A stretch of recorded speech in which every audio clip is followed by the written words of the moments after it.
Good afternoon and welcome to the 1:30 p.m. news on Rakyat Times TV. I am Jonathan Lim.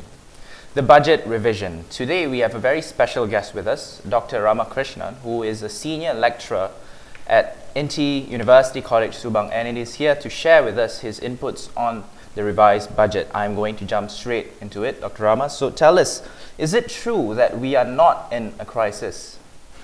Well, in the recent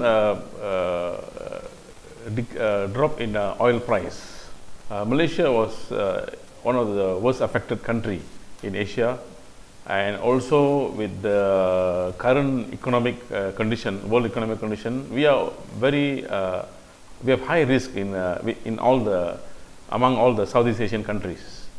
And then we also face a very bad flood recently, and with the drop in the ringgit value, we are in a very precarious situation.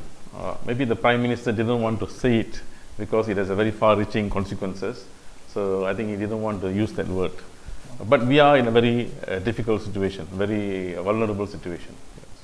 So Tony Phua described the revised budget as a failed PR exercise. Why do you think that is? I think if you look at the reports and the feedback from people, it looks as though this event, the PM announcing the revised budget, went off as though another day, so that it didn't create much excitement, much of talk among the people. So I think he has missed the opportunity. He has missed the opportunity to create an impact, in this budget revision. In fact, he could have used it as a midterm review of the budget. Unfortunately, he did not use that, and it is just another announcement. So therefore, I think it did not create that kind of excitement after the budget. So we spoke very briefly about public perception earlier, right? So in relation to this, how important do you think that is? Well, the public had certain expectation from the Prime Minister's announcement, right? One of it was the bloated civil service, the poor delivery, right? And how he is going to mitigate the flood situation, and also the decreasing oil price. So there are many issues, and the people were looking forward to hear from him. But his announcement was very little and short of what the expectation was. So therefore, I think it was a real letdown. He could have used it as an opportunity to make some major announcements. I think he did not do that. I would like to focus specifically on the bloated civil service, because I think that takes up a large amount of our nation's resource. So could you perhaps expand a bit more on that? You see, the civil service were built up over the long period of time, and they take up a large chunk of their budget. See, in fact, about 60% of the operating budget goes to the maintenance of the civil service. Now, why I say it's bloated? One is large amount of money is spent, but what is the outcome?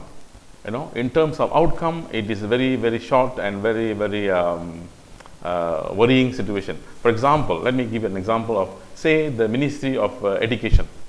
Now, the Ministry of Education receives the highest budget every year for so many years. Now, despite the high allocation of budget, what is the achievement of the Ministry of Education in terms of quality of education? Everybody knows what's the quality. In terms of our achievement of technical skill, science, maths, in every field we have gone down and down and down. So therefore, it doesn't justify the huge allocation. Similarly, we can hear about the allocation for SMEs. What are the achievements? So it is not an outcome-based budget. It is just a budget, they're spending the money without any results. How dangerous do you think this is? Oh yeah, so that it only shows that we need more money. We are at the same situation. After spending all the money, we have not improved, or we have not made ourselves more competitive, made ourselves more equipped to face the challenges of the current situation. nothing has improved, but money is spent.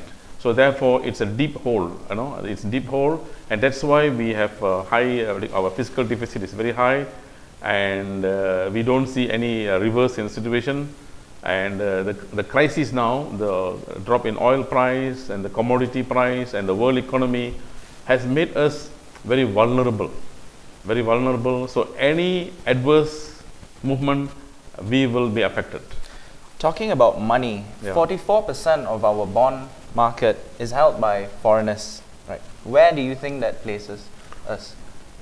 Yeah, this is precisely why the bondholders are getting very jittery, because we are becoming more risky compared to other countries in this region, and our current account surplus is reducing, and they don't see any improvement in the fiscal deficit. In fact, the Prime Minister has revised, and earlier it was a 3% deficit, now he has made it into 3.2% deficit. So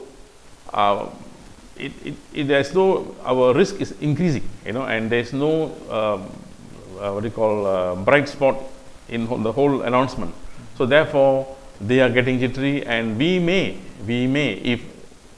if we receive more negative development, we may default in our bond payments, in our short-term borrowing payments, we may default. So today, the Serdang MP, Ong Kian Meng, he pointed out a 2 billion ringgit discrepancy, a difference between Tuesday's revised budget and the one that was tabled in October. Any comments on this? Well, I think this is something that the Prime Minister or his officers has to come out and explain to the public what is this missing figure all about. But this also implies one important thing, that the budget is not really used as a tool for managing the economy. It looks as though it is just an announcement, and there is no check and balance, and budget is poorly planned. Okay, the outcome is not achieved. So I think there is a lot to be desired. The Prime Minister must come forward and explain what is this 2 million missing figure. Speaking of check and balances, I would just like to really quickly go towards the flooding that is happening along the East Coast. And the PM actually said he has allocated 900 million, was it? Yes. So do you think that is a fair figure, yes, or is that just another number game? Yes. See, in such a short time, he has come out with a 900 million figure. Now, how did he arrive at this figure? I think people are not convinced with the way he has calculated the figure without going to the ground and assessing the damages and looking at the causes for the flood and how to mitigate the flood, how to prevent in future.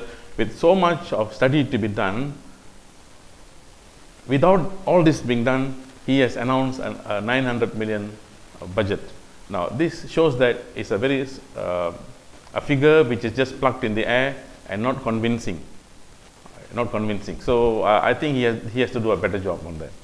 All right. Well, thank you very much, Dr. Rama, for taking the time to come in and share your critical inputs. I think they are very self-explanatory, and so thank you very much, Dr. Rama, for joining us. We hope to see you soon again in our studio, and thank you for watching. This is the 1:30 p.m. news on Rakyat Times TV.